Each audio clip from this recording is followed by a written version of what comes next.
Bonjour, soyez la bienvenue, shalom dans vos maisons. Alors, nous sommes sur Femmes éveillées. Femmes éveillées est une idée du ministère des Léonie en Christ. Aujourd'hui, je vais tenter de mon mieux de répondre à une question. Nous avons une de nos abonnés YouTube qui nous a posé une question suite à notre vidéo. On avait posté une vidéo il y a quelques semaines sur l'importance de consulter Dieu avant d'agir.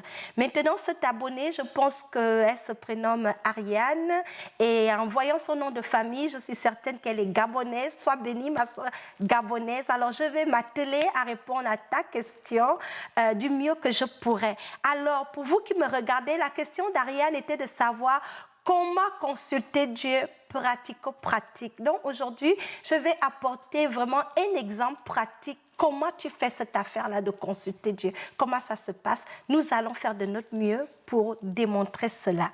Alors, avant de commencer, je vais définir c'est quoi consulter parce que j'aime travailler avec l'image et moi-même, le Seigneur me parle beaucoup avec l'image. Donc, on va d'abord se créer une image. La définition de consulter en fouillant le dictionnaire, ça veut dire demander à quelqu'un son avis, son conseil, chercher des renseignements auprès de cette personne-là, l'interroger. C'est ça, consulter. Donc, si on veut mettre ça dans le cadre de notre thème d'aujourd'hui, qui est comment consulter Dieu, pratico-pratique. Ariane, pour consulter Dieu, consulter Dieu consiste à chercher la vie de Dieu, son conseil, sa direction, et bien sûr, interroger Dieu sur une question donnée. Maintenant, je vais te donner une image. En fait, je m'adresse à tout le monde. Permettez-moi de personnifier l'émission comme une dédicace à Ariane. Alors, Ariane, maintenant, pour te donner une image, consulter. Je suis sûre que tu as déjà consulté, comme tout le monde d'ailleurs. Nous avons consulté, on consulte des avocats, on consulte surtout un docteur. Je vais prendre l'exemple du docteur pour nous donner une image beaucoup plus claire. Alors, on consulte un docteur. Pourquoi? On va consulter le docteur. Pourquoi? Parce qu'il y a un problème. Donc, la raison pour laquelle on va chercher la consultation, parce qu'il y a un problème. Et c'est quoi le problème? Tu es peut-être malade, tu as un problème de santé, tu vas consulter le docteur. Maintenant, première étape, dans cette consultation-là, tu vas prendre l'action de te déplacer, d'aller vers le docteur. Ça peut être dans une clinique ou à l'hôpital pour pouvoir rencontrer le docteur. Après cette action-là, il y a une autre action que tu devras prendre également, parce que c'est toi qui es dans le besoin, c'est l'action d'expliquer au docteur c'est quoi ton problème. Par exemple, si tu as un problème de dos, tu vas arriver chez le docteur, il va te poser la question, madame, je vous écoute, qu'est-ce qui ne va pas? Tu vas dire, docteur, j'ai mon dos qui me fait mal. Et il va te demander, c'est quel genre de douleur? Est-ce que ça pique? Est-ce que c'est quand tu dors? Il va te poser des questions, donc tu vas expliquer ta situation au docteur en montrant quel côté de ton corps, quelle partie de ton corps te cause un souci. Et ensuite, après avoir expliqué la situation au docteur, la troisième étape, tu vas maintenant écouter le docteur. Parce que ça va se faire un dialogue. Tu vas d'abord dire au docteur ce qui t'amène chez lui. Ensuite, le docteur, après t'avoir écouté, il va te donner des recommandations. Et les recommandations du docteur pourraient être, tiens, ce qu'on va faire, puisque ce n'est pas sûr, on va peut-être faire des examens. Ou ça peut être, tiens, je vais te donner une prescription. Bon, après avoir écouté, ça prend d'écouter les recommandations du docteur, où il va te dire, je pense que tu as juste une fièvre, ou tu fais une infection. Ça, c'est ce que le docteur va dire. Il va donner un diagnostic. Et quatrième action, ce sera de prendre compte, en considération, les recommandations du docteur. Il va te donner des recommandations dont tu vas tenir compte de ces recommandations-là et agir en conséquence.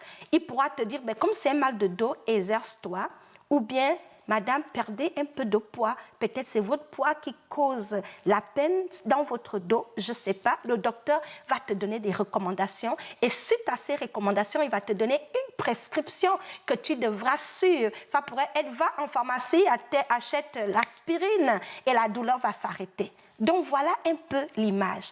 Avec Dieu, c'est la même chose. Ce qu'il faut comprendre ici, c'est que Dieu est pour nous un Père. Et la Bible dit que Dieu étant nos pères charnels, méchants comme ils sont, savent donner les bonnes choses à leurs enfants. En plus forte raison, Dieu. Donc Dieu, qui est notre papa, aime quand on le consulte et il voudrait qu'on le consulte pour chaque aspect de notre vie.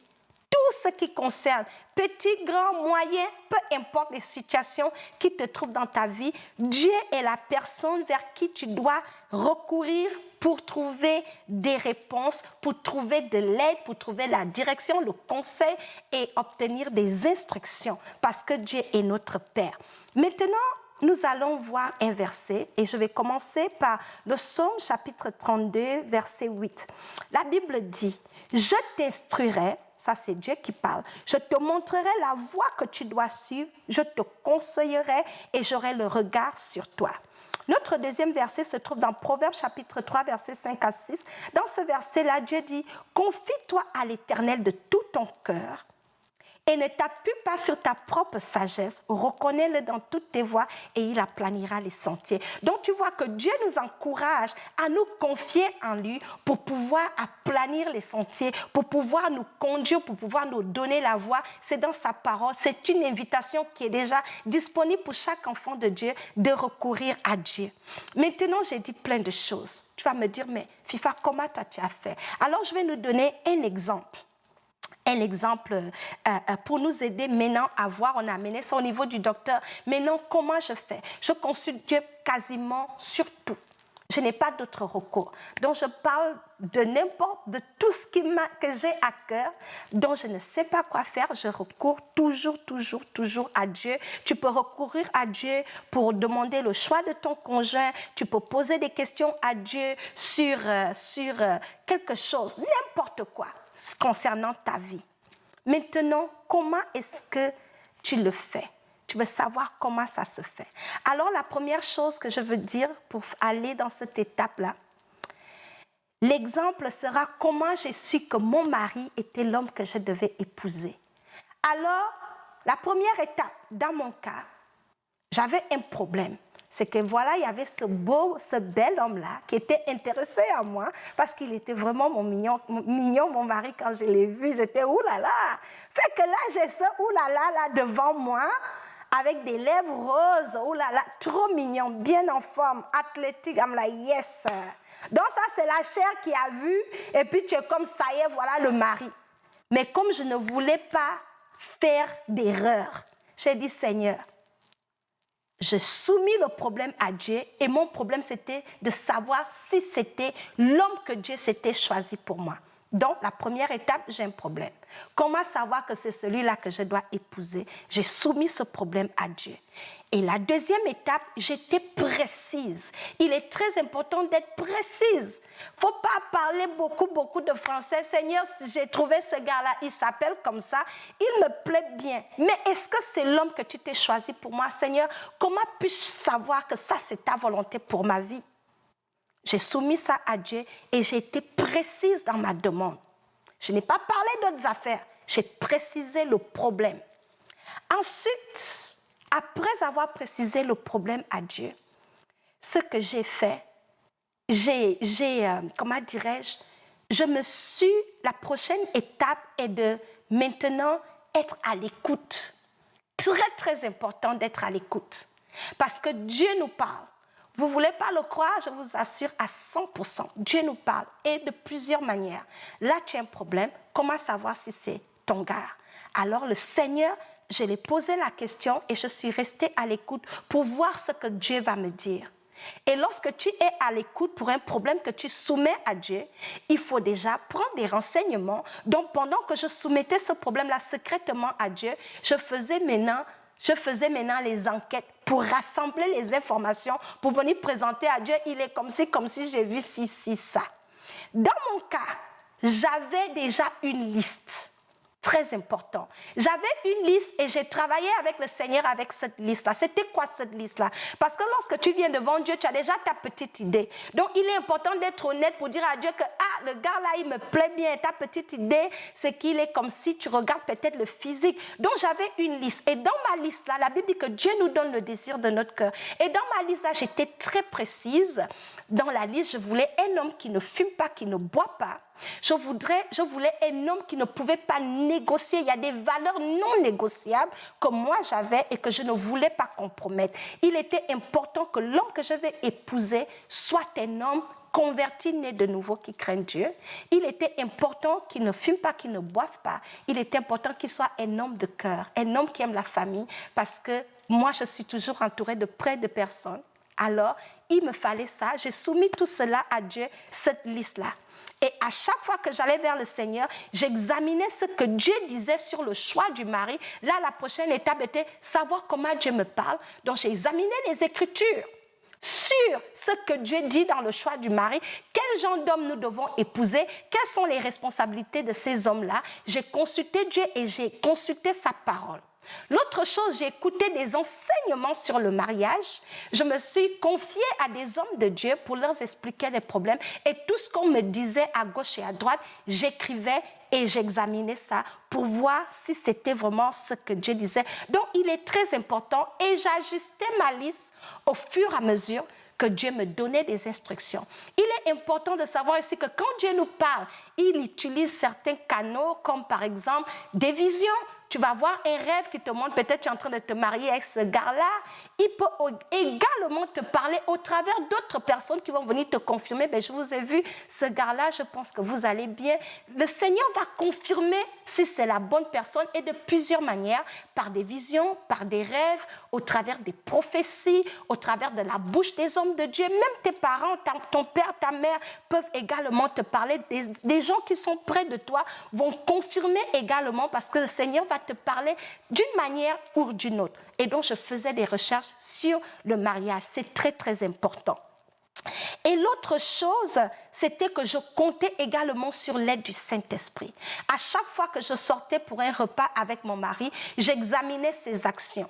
Un jour, nous sommes allés au restaurant, j'ai invité une amie, j'ai vu qu'il avait payé pour tout le monde. Et dans ma liste, je voulais un homme généreux. J'ai dit, ça c'est bien. Je vois que c'est quelqu'un qui ne fait pas chacun pour soi, Dieu pour tous. Ça m'a plu. Dans ma liste, j'ai mis check, Seigneur. J'ai vu que c'était un homme généreux. Je vérifiais. Quand j'étais maintenant en présence de mon mari, je regardais. Une valeur qui était aussi non compromettante pour moi, il était important que l'homme qui m'épouse, puisque j'étais au Canada, aille au Gabon, voir mes parents pour m'honorer. Chez nous, au Gabon, la dot est très importante. Donc, il n'était pas question que je me marie ici et puis qu'on ne me dote pas. Donc, cette tradition-là était importante parce que le mariage doit être honoré de tous. Et la bénédiction de mes parents était importante. Donc, je ne voulais pas un homme qui me disait, viens, on se marie en cachette au Canada, je n'ai pas d'argent. Non. J'ai une famille, il y a une place importante pour les gens qui m'ont élevée, qui m'ont soutenue. Je ne pouvais pas me marier en cachette et brûler les étapes. Donc, quand j'ai parlé à mon mari de ce mariage traditionnel-là, il a dit oui. J'ai dit, check, ça c'était important. C'était une valeur non négociable, important. Nous sommes allés en Afrique, on s'est mariés. L'autre chose, quand j'ai demandé, parce que moi, dans ma vie, je disais, je vais épouser un homme de Dieu. Alors, j'ai dit à Dieu, mais Seigneur, il n'est pas un pasteur, ce n'est pas un grand homme de Dieu. Et le Seigneur, je vais vous dire comment il m'a parlé. Il m'a posé la question de savoir, Fifa, quelle est ta définition de l'homme de Dieu? Et je commençais à dire, c'est quoi un homme de Dieu?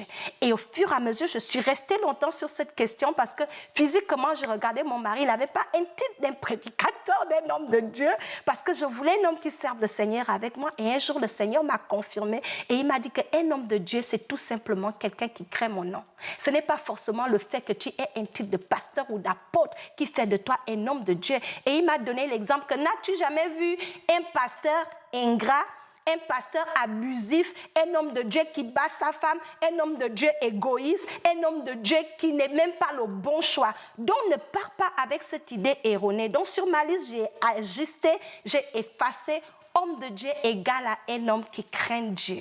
Et c'est comme ça que j'ai pu faire la liste et au fil dans la manifestation physique, tous les données étaient collées et mon mari a passé tous les examens, ma liste à 150% jusqu'à je n'avais plus rien pour le mesurer. Alors, j'avais vraiment utilisé la technique, le dernier verset, c'était la technique de Gédéon.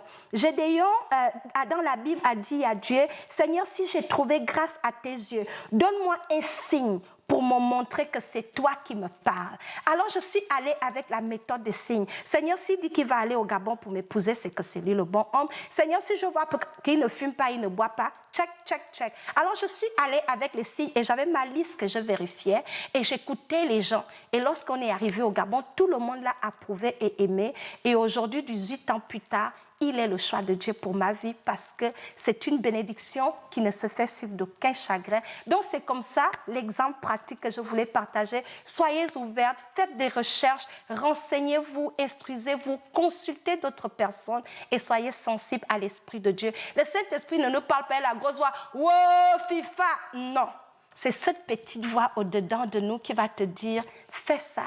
On parle de l'intuition. Non, le Seigneur nous parle. Deux fois dans notre cœur, cette petite voix-là. Écoute-la, suis-la. Et bien sûr, priez, priez, priez, priez. Le Seigneur parle toujours. Soyez-en sûrs. Et s'il n'a pas répondu, attendez. Et le fait que le Seigneur n'a pas encore répondu, ça ne veut pas dire que c'est un refus. Ça veut juste dire qu'il a peut-être répondu, mais peut-être dans une forme que toi, tu n'as pas reconnue. Le Seigneur nous répond toujours. Donc voilà un peu, j'espère que cet exemple va t'aider et que ça a été assez bien expliqué. Donc voilà, partagez la vidéo, soyez bénis. Je m'arrête ici aujourd'hui. Shalom, shalom. Aimez la vidéo, ça nous aide également lorsque vous mettez vos likes et abonnez-vous à notre chaîne si vous nous regardez pour la première fois. Merci.